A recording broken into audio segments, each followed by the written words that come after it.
She's just amazing.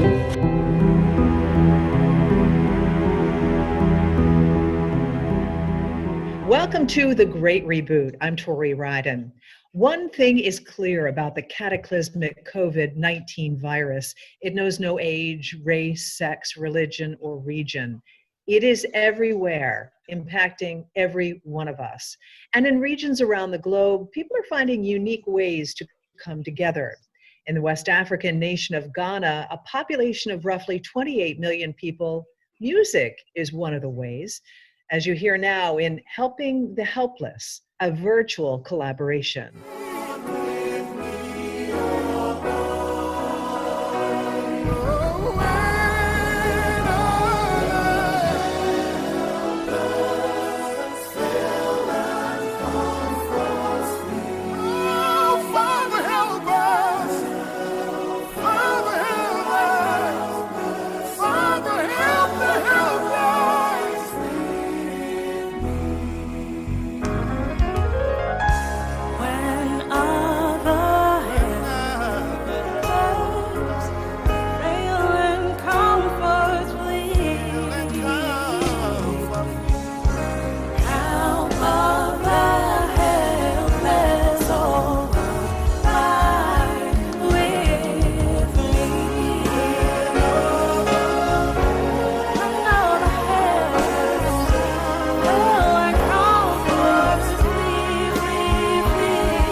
And the man behind that collaboration, Ace Anand Ankoma, joins us now from his home in Ghana. And I want to thank you so much for joining us, Ace. Good to have you here.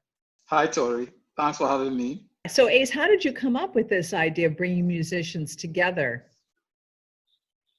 Well, for a little over a year, we have been collaborating on working on some old traditional hymns and trying to see how we can still keep the form and make them relevant in 2020.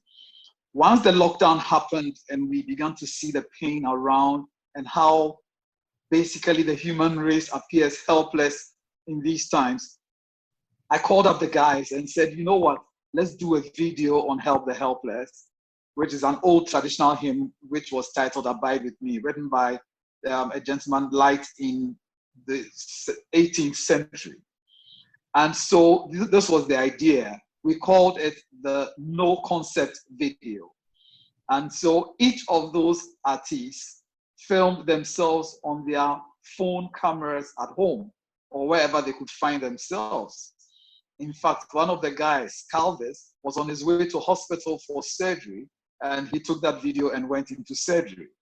And so we collected all the videos, and then I sent the videos over by email and through WhatsApp to the video editor, who pieced them together. But you can imagine that the quality was not very good because these are basically home phone videos.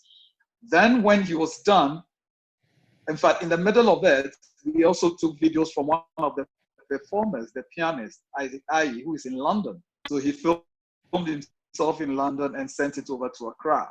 And when we were done with putting it together, we sent it to Toronto, where another friend of ours, George Paddy, is. And George did a lot of the professional touch-up to it to let the home videos look good. So this is really a collaboration between Africa, Europe, and North America, but it's a bunch of Ghanaians in all these countries who put together this video.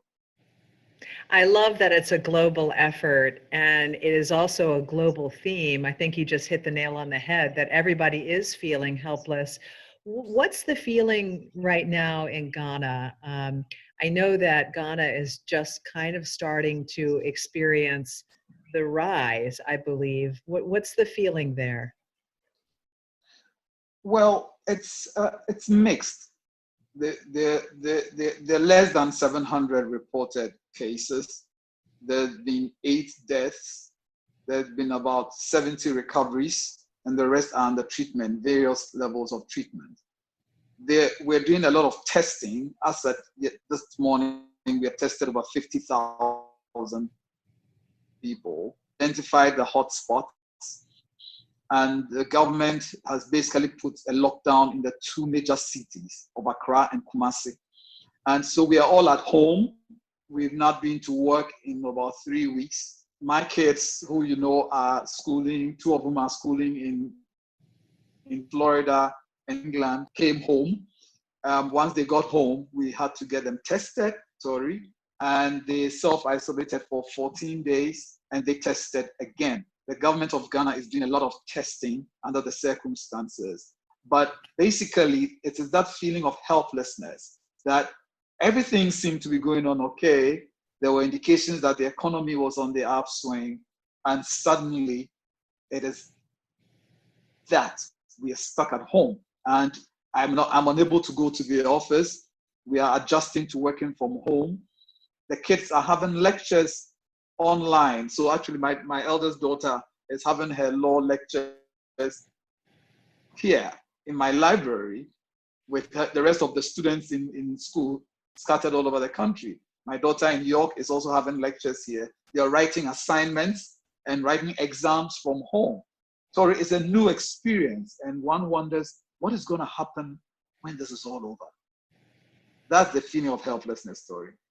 I think that's the million-dollar question everywhere, Ace, is what is normal going to be? People are talking about the new normal, the change normal, and all of that. I think just to give background of who you are too, I want people to know about your background. You are one of Ghana's top attorneys, managing partner and head of disputes department at your law firm. Also, you serve on the panel of arbitrators of the International Commission for the Settlement of Investment Disputes of the World Bank, governing board of the Law Reform Commission and advisory board of the Ministry of Parliamentary Affairs. You're a fellow of the Aspen Global Leadership Network and the African Leadership Initiatives in West Africa. That's a lot of leadership positions you've held. So I guess from a leadership standpoint, and I know you're also friendly with the president of Ghana, what's happening kind of on that level? And as far as your leadership position, are you feeling that you're kind of getting some ideas from other countries who've been going through this, grappling with this? Absolutely. It's a shared experience. And it's shared in an even more interesting way, Tori. Our science professionals just sorted out, I don't know the technical word, the genome of the virus in Ghana, and says that the virus that has been detected in Ghana is over 90% similar to the virus that has been detected in all other countries. So there's a lot of international learning, there's a lot of international collaboration between us and other countries. And so although our borders are closed and all the cargo planes are still allowed in, and we are learning. One of the things that makes this clear, Tori, is our shared common humanity. That it does not matter which part of the planet you are on, it doesn't matter the color of your skin. We share a common humanity. And what started in China, that some might have thought was it's a global problem. And maybe if we had all sat up earlier and taken action, we might have held this tide or maybe not prevented it completely. Sorry, the message to me, and I believe the leadership, is the issue of our shared humanity. At the end of the day, we're human beings. We are not a color, we are not a race, we're human beings. So let me ask you this, Ace. Have you been in conversation with your president of Ghana, and what's some of the advice you've been giving him? Not directly. We have not spoken in quite a while. Sorry, I didn't know you knew I knew the president. Sorry, but well, yeah, he's a lawyer. I'm a lawyer, so we've known each other at the bar for a while. No, I haven't no direct conversations with him, but I've spoken with other people in positions of responsibility. And basically, the attitude is all hands on deck. Everybody is pitching in. We are on lockdown. Tori, it will amaze you. Private individuals are cooking food and sending it to the more vulnerable in society. So there's a lot of shared value, there's a lot of shared humanity. So I might not have spoken directly with the president. I don't even remember the last time I spoke directly with him. But the sense I get is that we are the bottom line, the shared humanity, and the fact that you're learning from everywhere and taking steps that will help this in Ghana. Look, I do not think that I've seen the country this united in a very long while. Sorry. You know, it's interesting. I was looking back through kind of some of the history of Ghana as far as health goes, and I know that there have been some big battles in the past, not just malaria and HIV/AIDS, but also what's called the lower respiratory infection. I think that there were some big issues, particularly in 2012 with that. Do you think that that has set up Ghana in a different way to mobilize and to already kind of be predisposed to helping one another? Yes, the H1N1 influenza did affect a couple of people in Ghana, and it led to the evolution of protocols, medical protocols, to deal with epidemics and pandemics, particularly the Ebola crisis. Although it never hit Ghana, it was all around us in West Africa and the rest of Africa. And so what Ghana did at the time was to prepare to handle the sickness if it arrived in Ghana. Thankfully, there's no record of the sickness arriving. But it led to the building of an infrastructure that is being relied upon as almost as the backbone of the preparation to deal with this pandemic. And so you're right, maybe some of the things that have happened in the past have informed our attitude to this today. And this has transcended different governments. And so no single government is able to take credit or responsibility for it. But basically, the structure, and it teaches us a lesson that we need to build for now and for tomorrow, and not for any other purpose. We need to look at the future.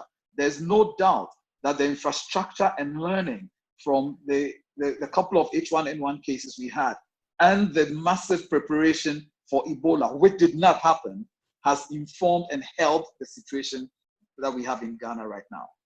It must be so frustrating for you, Ace, to be watching just the tragedy that is building in the United States by each passing day. And I'm wondering, what advice might you give, not to leaders, but to people in the United States, which has been particularly hard hit by this COVID-19? Tori, it was personally, it was a decision to ask my daughter to fly home from Florida. I was like, baby, come home. And to ask my other daughter in New York to fly home. You say, well, look, there's better medical facilities in the US and in the UK. Why would you want them in Ghana? But I thought that once they were here, we could all lock ourselves down and hopefully stay out of this instead of worrying every minute what's happening to them outside. Look, this disease is basically spread through contact with each other. And so I think that what we all need to do is to follow the science. If the science says, let's stay at home, please, let's do it. None of us is Superman or Superwoman. None of us is superhuman. If this affects you, you're going to get unwell and it could end your life. And staying at home is not just preserving yourself. It shows that you care for your neighbor, because as human beings, we are the vectors that is transmitting this disease between us. And let's learn from each other. Tori, you know me, I'm a fun guy. I want to be out there. I want to be at the next Lex Mundi conference. We're supposed to be in Scotland. Can you believe that? We've had to cancel it. And I would have loved to be all over the place, but I'm at home. I'm learning new things. I'm learning to work from home. I would be in the office by 7 a.m. every day, and I don't leave till 12 hours or 13 hours thereafter. But I'm home, and I'm working from home, and I'm doing my billing from home. I never knew, Tori, that I could give legal advice while wearing a t-shirt and jeans, because I'm used to wearing my suit and going to the office. There's no learning. But the biggest sense of responsibility, Tori, is that let's follow the science. There's a lot of conspiracy theories and and stuff like that out there. Guys, let's just follow the science and let this virus wear itself out, or we get a vaccine to deal with it. Please stay at home. Please. It is responsible and it is the thing that we must do. I love your advice. I think you're spot on with that. And Ace, I'm just wondering, what's your next musical endeavor? I know you're a musician yourself, and I'm wondering, is there another endeavor underway to help with the healing process? I think so. Being at home realizes how much time I have, and in a day. And so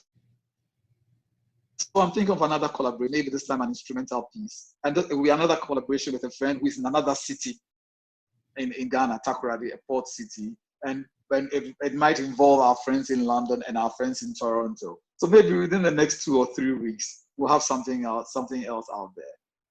Well, we're looking forward to sharing that with folks. In the meantime, you had mentioned that this is part of a bigger project, kind of delving into older hymns. Can you tell us, is there a website or someplace where people can listen to that music?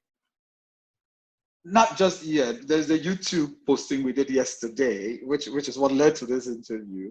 But you can go to YouTube and basically search for my name. It's a unique name, Kojo Anan, Kojoanan.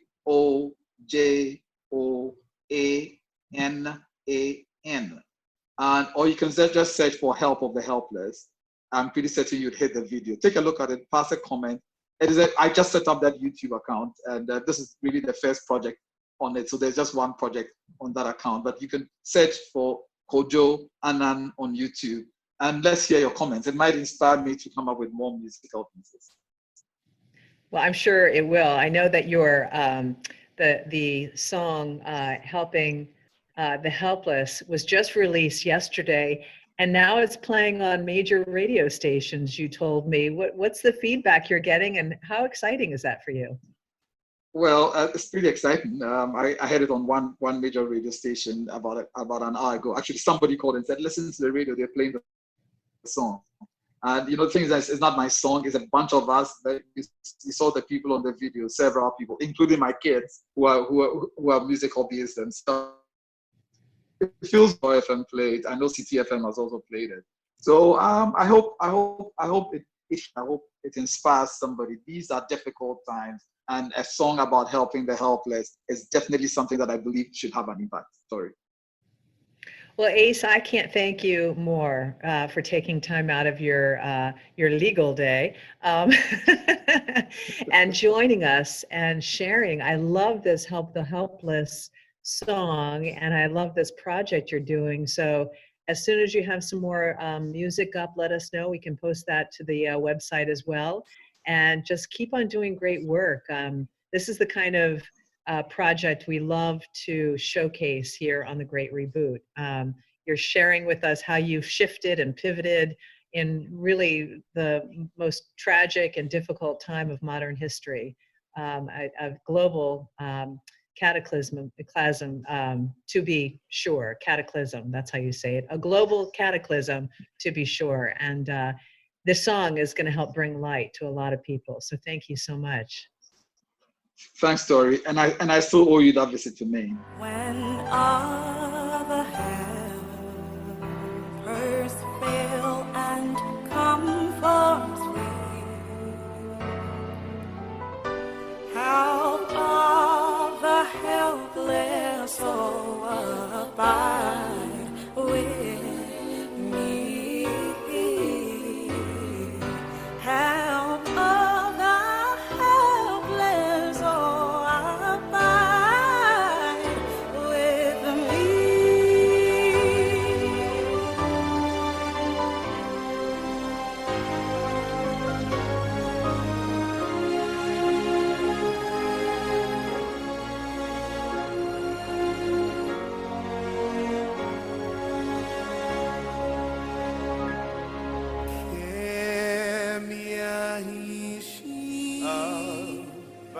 Eshehi